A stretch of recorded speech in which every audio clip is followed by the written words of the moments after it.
Hi, the family. I have a interesting assortment of stories for you today. The first one is a little sleep paralysis ish. The last one, maybe some ROUSs. I don't know.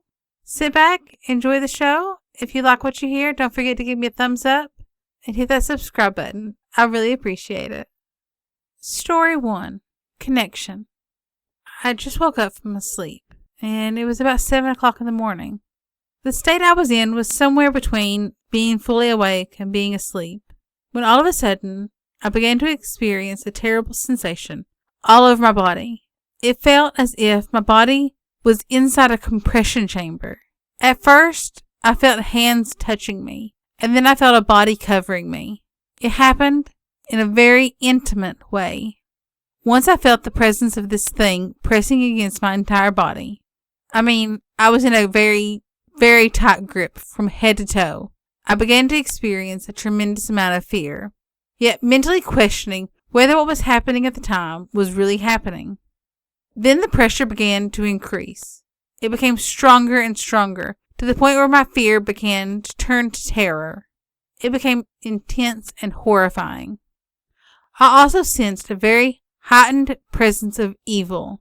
It was beyond anything that I could possibly imagine. I felt that it was crushing my life away. If it didn't stop, I knew that I would die. I began praying to God, saying His name over and over, begging Him for protection. It was only after this that I felt the grip on me slowly begin to release. Finally, it seemed that the presence was gone. Later that day, I called a friend who has always been psychic. I explained to her what had happened and asked her if it was a dream or if it was real. After some consideration, she said that she thought it was a dream. However, for a long time, she had sensed something very evil in the back part of my house, where my bedroom was. Even though I didn't experience it again for many nights after that, I slept with all my lights on, and I cried myself to sleep.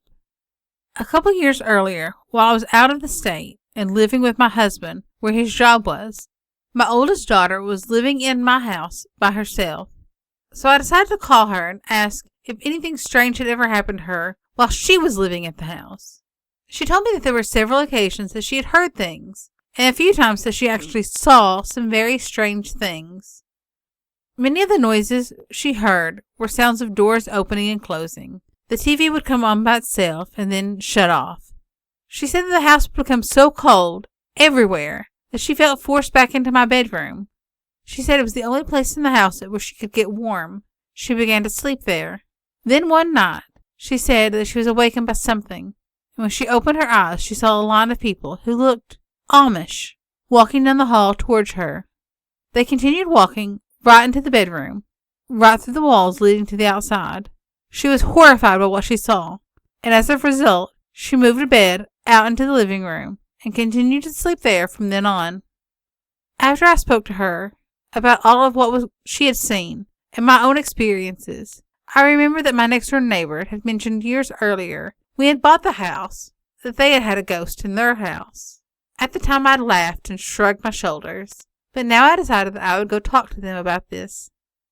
But first, before telling them anything, I began to ask them a lot of questions, trying to determine any correlation. They had lots of stories to tell me, and they did. They had been living in their house for 30 years. I didn't see any real connection until they were done telling me their experiences. I began telling them about my daughter and then mine. And that is where 2 instances where their stories connect with ours. The first one was when they had their daughter home one night with some girlfriends at their house. To make a long story short, they had seen a 4th girl sitting on the floor with the other girls talking and laughing. When they left the room and then returned a few minutes later, that girl was gone. When they asked about her whereabouts, everyone said there was no one else there.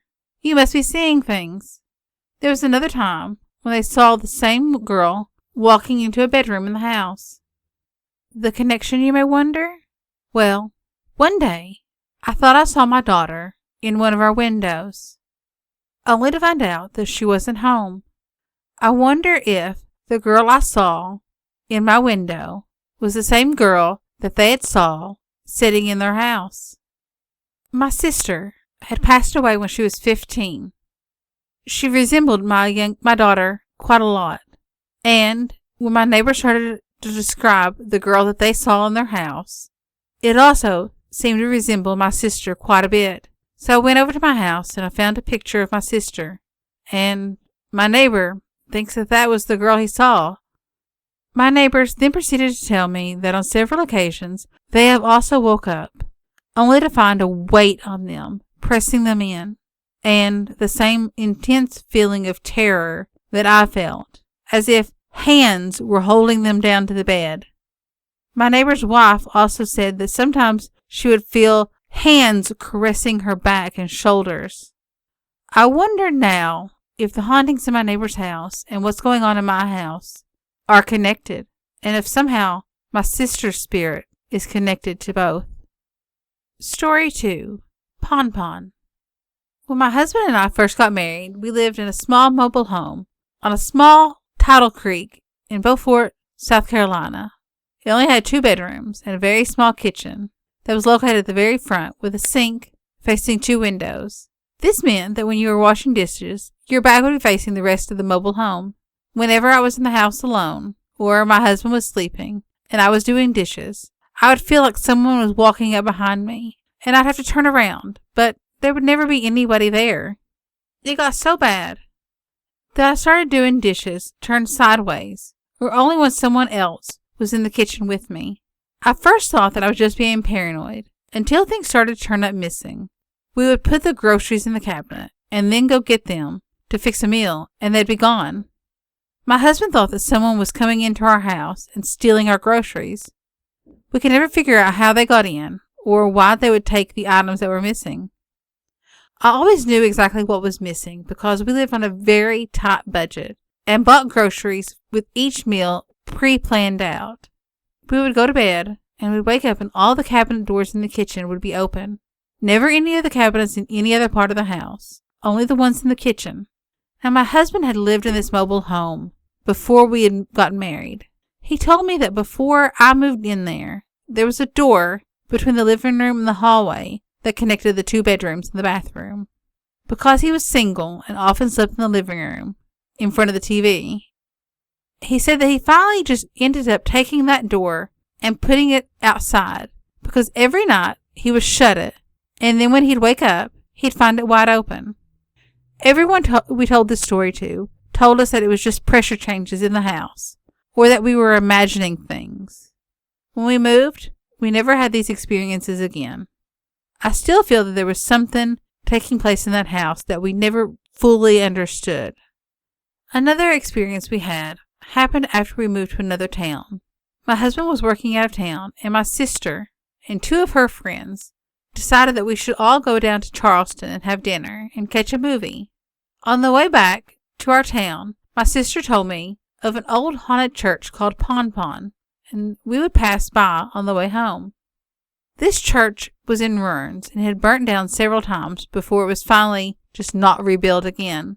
All that was left standing was 4 brick walls, with large holes where the stained glass windows would have been.